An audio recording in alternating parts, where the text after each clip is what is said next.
안녕하세요. 여러분의 행복을 위해 전진하는 라이프 컨설턴트입니다. 많은 대학생 혹은 사회초년생 분들이 자취를 고민하는 분들이 꽤 많이 계실 겁니다. 그래서 자취 7년 차인 제가 여러분에게 정말 현실적인 자취 생활 및 비용에 대해서 간단하게 설명해 드리고자 합니다. 먼저 자취 생활에 대해서 간단히 말씀드리면 뭐니 해도 자취 생활은 극강의 자유로움입니다. 부모님의 잔소리는 물론 통금 시간도 없을 뿐더러 아무리 술을 먹고 늦게 들어와도 눈치 볼 사람이 없기 때문에 바로 그 자체가 자유로운 영혼입니다. 하지만 자유에는 책임이 따른다고 했습니다. 극강의 자유 뒤에는 기존에 부모님이 해주시던 요리, 빨래 혹은 청소가 고스란히 내 몫이 되게 됩니다. 그래서 저는 자취를 처음 하시는 분들에게 조금이나마 도움이 되고자 제가 7년 동안 자취하면서 느낀 노하우들을 여러분께 공개하고자 합니다. 먼저 밥솥입니다. 밥솥을 사느냐 안 사느냐 그것이 바로 문제입니다. 이는 내가 하루에 몇 끼를 집에서 먹느냐가 가장 중요한 안건입니다. 이는 집에서 2끼 이상을 드시거나 혹은 친구랑 자취하는 분이라면 밥솥을 사는 게 맞습니다.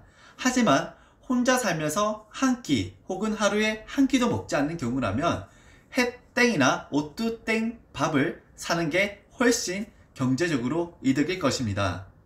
차라리 밥솥을 사는 돈으로 전자레인지용 밥을 사는 게 훨씬 편하다는 것입니다. 덧붙여 말씀드리자면 햇땡보다 오뚜땡밥이 더 저렴하기 때문에 저는 오뚜땡밥을 먹습니다. 그렇기 때문에 여러분도 경제적으로 조금이나마 아끼고 싶다 그렇다면 오뚜땡밥을 드시는 게 훨씬 이득이실 겁니다. 둘째는 에어프라이어입니다. 에어프라이어는 자취생에게 있어 정말 혁명이자 최고의 아이템입니다. 손쉽게 요리가 가능하고 냄새까지 안 나니까 정말 편리한 제품입니다. 그리고 이 에어프라이어의 최대의 장점은 뭐니 해도 내가 그 요리에 신경을 쓰지 않아도 된다는 점입니다. 음식을 넣고 전자레인지처럼 시간만 기다리면 되니까 그 음식이 조리되는 시간에 제가 다른 것을 할 수 있습니다. 예를 들어 삼겹살을 굽더라도 삼겹살을 후라이팬에 구울 경우 그 후라이팬 앞을 떠나기가 힘들지만 에어프라이의 경우 삼겹살을 넣고 그 조리하는 시간에 게임을 하던가 씻으면 되기 때문에 정말 시간적 효율이 정말 좋습니다. 게다가 요즘 대형마트에서는 에어프라이용 냉동식품들이 정말 잘 출시되고 있기 때문에 그 에어프라이의 활용도는 점차 넓어질 것입니다. 셋째는 셔츠 빨래입니다. 이것은 저의 노하우인데요. 저처럼 셔츠를 자주 입거나 혹은 매일 입으시는 분들은 셔츠 세탁 비용도 무시하지 못합니다. 그만큼 세탁 비용이 많이 들기 때문인데요. 그래서 저의 노하우를 말씀드리겠습니다. 먼저 세탁망에 셔츠를 넣습니다. 그리고 세탁을 급속 빨래로 맞춰놓고 돌립니다. 그리고 빨래가 다 되면 젖은 상태 그대로 한번 턴 다음에 옷걸이에 걸어 건조대에 걸어줍니다. 그러면 놀랍게도 빨래가 마른 뒤 셔츠 상태를 보면 마치 다림질로 조금 민 것처럼 주름이 쫙 펴져 있습니다. 그래서인지 제 주변 사람들은 제가 셔츠를 세탁소에 맡기는 줄 알고 있습니다. 주름도 펴고 비용도 아끼니 일석이조가 아닐 수 없습니다. 여러분도 한 번쯤 꼭 한번 해보시기 바랍니다. 넷째는 변기 청소입니다. 자취하시는 분들이라면 깨달으실 겁니다. 변기에 물때가 정말 자주 낀다는 사실을.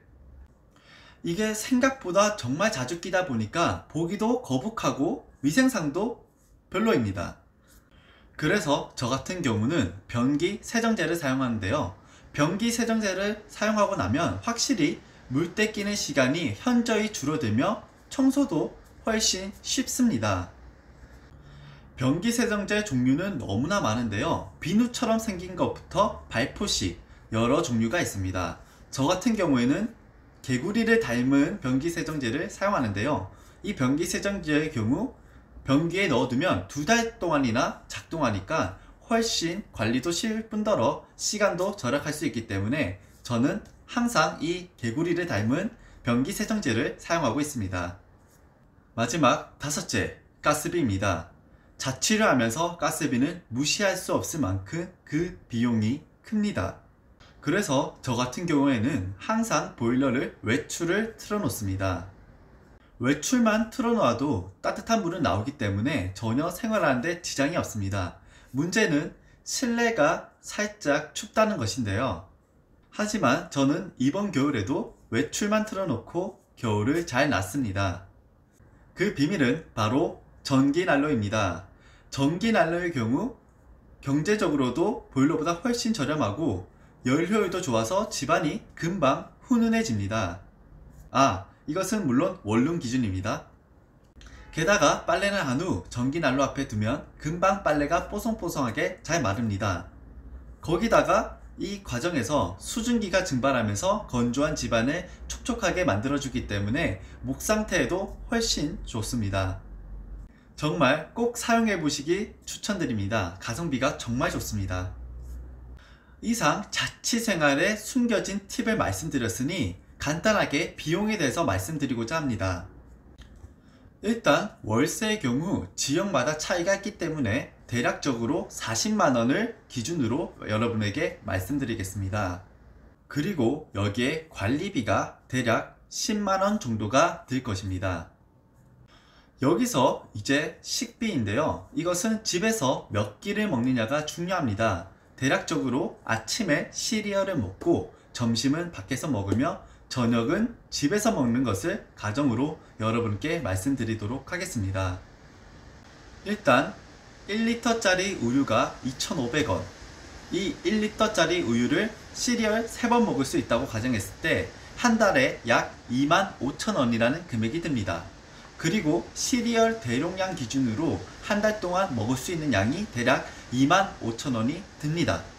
이렇게 해서 대략적으로 측정된 아침 비용은 월 5만원입니다. 이제 저녁에 대해서 말씀드리자면 오뚜땡밥이 개당 1,000원으로 잡았을 때 한 달에 3만원이라는 밥값이 발생합니다. 거기다가 반찬 비용으로 한 끼당 4,000원 잡는다면 대략적으로 한 달에 12만원이라는 반찬 비용이 듭니다. 그렇게 해서 측정된 저녁값이 월 15만원입니다. 그리고 사람인지라 간혹 야식을 먹고 싶을 때도 있기 때문에 야식 비용을 10만원 더 얹겠습니다. 그렇다면 한 달에 식비가 대략 아침 5만원, 저녁 15만원, 그리고 야식 비용 10만원 했을 때 대략 30만원이라는 금액이 나옵니다. 그렇다면 월세 40만원, 관리비 10만원, 식비 30만원 잡았을 때 한 달에 대략 80만원이라는 금액이 책정됩니다. 물론 사람에 따라서 더 적게 드시는 분도 있고 더 많이 드시는 분도 있을 겁니다. 이것은 개인차가 있기 때문에 정확한 수치가 아님을 여러분께 말씀드립니다. 결론적으로 말씀드리면 부모님 집에서 사는 게 경제적으로 훨씬 이득이고 몸도 더 편하실 겁니다. 하지만 본인이 생각하는 그 자유가 80만원 이상의 가치가 있다면 자취를 하시기 바랍니다. 이상 여러분의 행복을 위해 전진하는 라이프 컨설턴트였습니다. 여러분의 구독과 좋아요 그리고 알람 설정은 저희 라이프 컨설턴트에게 큰 힘이 됩니다. 감사합니다.